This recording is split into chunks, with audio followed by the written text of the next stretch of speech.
구독자 여러분 안녕하십니까, 천명입니다. 오늘은 많은 분들이 되게 관심을 많이 갖는 보조지표 매매법이죠. 즉 볼린저 밴드에 대해서 오늘 공부해보는 시간을 가져볼게요. 자, 우리가 볼린저 밴드를 일반 초보자분들이 많이 사용하는 가장 장점은 뭘까요? 이 밴드 대역 안에서 모든 가격이 움직인다. 즉 95.4%가 캔들이 이 밴드 대역에서 움직인다. 그래서 상당히 사용을 많이 하죠. 벗어나는 거는 4.6%밖에 안 되죠. 얼마나 좋은 겁니다. 그리고 또 한 가지 뭐예요? 상한선의 가격이 저항받으면 매도로 가는 거고, 지금 보시는 바와 같이 하한선에서 지지를 받으면 매수로 간다는 두 가지 또 장점을 가지고 있죠. 너무나도 완벽하죠. 자, 근데 불행하게도 실전에 매매를 하면 그게 안 맞는 경우가 상당히 많단 말이에요. 그래서 첫 번째 예를 들고 한번 우리가 생각을 해보자고요. 이제 밴드가 좀 엉덩이 가다가 이 부분에서 이거는 차후에 나타나니까 모르겠죠. 그래서 여기에 만약 우리가 진입을 했다 치잔 말이에요. 자, 하단에 지지받고 양봉이 터졌어요. 그럼 이건 당연히 매수로 진입을 해줘야 되겠죠. 그죠? 자, 근데 불행하게도 이 중심선이라고 하죠. 중심선을 좀 돌파하는 것 같더니 갑자기 장대 음봉이 와르르 터지면서 어떻게 돼요? 하한선에 지지받고 매수로 올라가야 되는데 대처를 할 수 없는 상황에 봉착을 하게 된단 말이에요. 자, 이러다가 어떻게 돼요? 야, 다시 양봉이 터지는구나 하면서 역시 맞았어. 하한선의 지지를 확실히 받아줄 거야 하면서 다시 한번 올라갈 거에 대한 기대감으로 인해서 어떻게 돼요? 물타기를 할 수밖에 없다라는 얘기예요. 자, 이제 한번 물을 탔어요. 근데 올라가는 듯 하더니 갑자기 또 와르르 무너지면서 또 밀리는 그런 상황을 만들죠. 그다음에 여기 또 한 번 또 물타기를 또 만들죠. 왜? 하한선의 지지를 받으니까. 그리고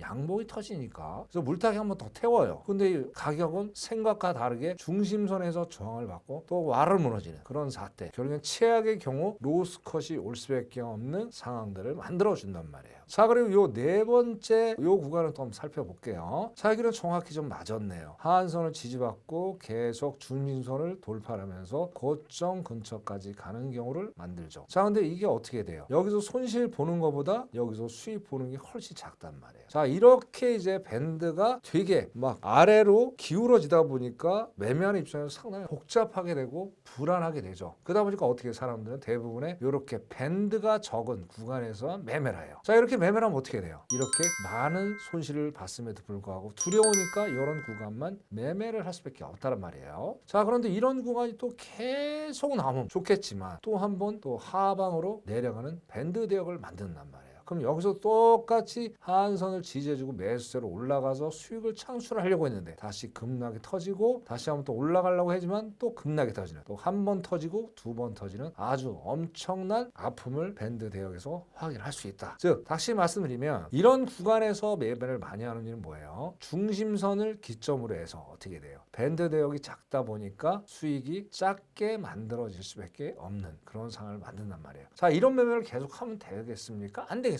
자, 그래서 그에 대한 해결책을 그 다음 차트를 보고 한번 찾아보도록 해볼게요. 자, 이제는 볼린저 밴드에다 이동 평균선을 추가를 해봤습니다. 자, 여러분들이 이제 볼린저 밴드의 중심선이 21선이라면 다 알고 계실 거예요. 21선은 뭐예요? 이동 평균선이에요. 그래서 이동 평균선에다가 밴드만 상한선, 하한선만 덮어 씌운 거에 불과하다. 즉 보조 지표에 불과하다는 얘기예요. 그럼 여기다가 이평선을 추가를 하게 되면 어떻게 돼요? 자, 여기가 이제 파란 선이 단기 이평선이에요. 자, 여기서 V자 패턴이 나오면서 우상향하는 모습을 보여주고 있어요. 그럼 자, 여기 저점 구간이니까 매수, 밴드에서는 상한선이니까 매수라는 게 맞아요. 그죠? 공식이 통하죠. 자, 그러면 고점에서 저항을 받으면 우리는 미련 없이 익청으로 빠져나와야 되죠. 자, 근데 여기다가 우리가 단기 이평선을 추가하니까 어떻게 돼요? 얘가 상한선을 같이 동일한 방향으로 가는 모습을 볼 수가 있어요. 자, 그럼 여기서 익청할 거를 여기까지 끌고 와서 수익을 창출할 수 있다는 얘기예요. 왜? 여기서 단기 이평선이 쭈삣쭈삣 되면서 더 이상 올라가려고 하지 않기 때문에. 자, 이렇게 이동평선을 같이 사용하게 되면 어떻게 돼요? 수익을 더 극대화시킬 수 있는 장점이 될 수 있겠다 말씀드리고, 자, 여기도 또 끝나는 게 아니죠. 다음도 똑같습니다. 자, 여기서도 상한선에서 저항받으니까 자, 매도로 들어가는 게 맞아요. 자, 매도로 들어가서 여기에쯤에서 하한선에서 터치를 하면 하면 무조건 어떻게 돼요? 우리가 이총을 하고 나오죠. 여기도 똑같아요. 자, 단기 이평선이 하한선 우하향을 하고 있죠. 얘도 단기 이평선이 같이 우하향을 하고 있으니까 여기까지 수익 낼 거를 여기서 좀 더 끌고 와서 수익을 더 많이 창출할 수 있는 그런 당점을 갖고 있다라고 또 말씀을 드리고 있고, 여기도 마찬가지입니다. 여기도 하한선의 지지를 받고 중심선 돌파하고 상한선에서 저항을 받아야 되는데 똑같이 단기 이평선이 볼린저 밴드 상한선이랑 동일한 방향으로 올라가고 있죠. 그럼 여기서부터 똑같이 한 배에서 1.5배 이상의 수익을 낼 수 있다라는 장점을 또 갖고 있다라는 거예요. 그럼 여기도 동일한 원리가 작동하겠죠. 그래서 볼린저 밴드 하나만 가지고는 여러분들이 쫄총만 계속할 뿐이지 여기처럼 좀 더 고수익을 가져갈 수가 없다라는 얘기예요. 그래서 이평선 추가하게 되면 상한선 방향대로, 하한선 방향대로 좀 더 많은 수익을, 또 안정적인 수익을 낼 수가 있다. 즉 다시 말씀드리면 볼린저 밴드의 기울기가 아니라 이평선의 방향대로 볼린저 밴드를 같이 활용을 하게 되면 최대의 수익을 낼 수 있겠다라고 말씀을 드립니다. 자, 그런데 어떻게 돼요? 가만 보면 되게 복잡하죠. 그죠? 볼린저 밴드도 있고 이동평균선도 있고 되게 복잡해요. 심플하게 우리는 매매를 하는 게 가장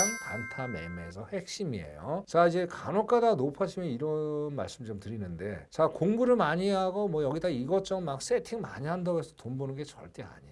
다시 한번 말씀드리지만 우리는 단타 매매를 하는 사람이기 때문에요. 차트는 심플해야지 진입에 대한 근거가 빨리빨리 나온다는 얘기. 자, 지금 뭡니까? 볼리즘도 싹 지웠어요. 밑에 보조지표도 아무것도 없어요. 오로지 딱 3개 이동 평균선만 존재한다. 그럼 아까하고 동일한 차트예요. 여기로 봤을 때 육안적으로 딱 와, 너무 심플하다. 그런 분들은 이 공부를 해도 충분히 수익을 낼 수 있어요. 아직까지 헷갈린다. 그러면 첫 페이지부터 이해를 하고 다시 보셔야 돼요. 제가 기존에 3개 이평선 가지고 매매하는 방법을 영상을 찍은 게 있습니다. 피천 유튜브에 들어오시면 처음에 재생 목록이 있습니다. 거기 들어와서 상세하게 설명되어 있으니까 그거 추가적으로 보시면 될 것 같아요. 자, 결론적으로 말씀을 드리겠습니다. 볼린저 밴드는 잘못 사용하게 되면 쫄총과 물타기를 반복하게 하는 아주 안 좋은 보조지표 매매법이 되니까, 여러분들 만약에 이거를 사용을 하겠다, 못 버리겠다, 그런 분들은 반드시 볼린저 밴드 더하기 이동평균선을 같이 사용할 것을 적극 권장을 드릴게요. 단 이동평균선은 3개 이동평균선을 추가해라. 그 이상은 추가하지 말아라. 왜? 선이 많으면 많을수록 매매가 헷갈립니다. 야, 이번엔 볼린저 밴드 한번 버려보겠다. 그러면 마지막 페이지에 3개 이동평균선 가지고 매매를 하실 것을 권장을 드리겠습니다. 자, 이렇게 해서 오늘 볼린저 밴드에 대해서 우리가 아주 심플하게 알아봤고요. 복잡하게 공부할 필요가 없습니다. 여러분은 학자가 아니에요. 매매를 하는 사람이기 때문에 실전 매매를 하는 트레이더고 재테크하시는 분이에요. 그러니까 복잡하게 하지 마시고 간단하게 볼린저 밴드를 사용할 것을 권장을 드리겠습니다. 자, 오늘 영상은 여기까지만 하고요. 다음에 좀 더 알찬 영상으로 찾아뵙도록 할게요. 고생들 많이 하셨습니다.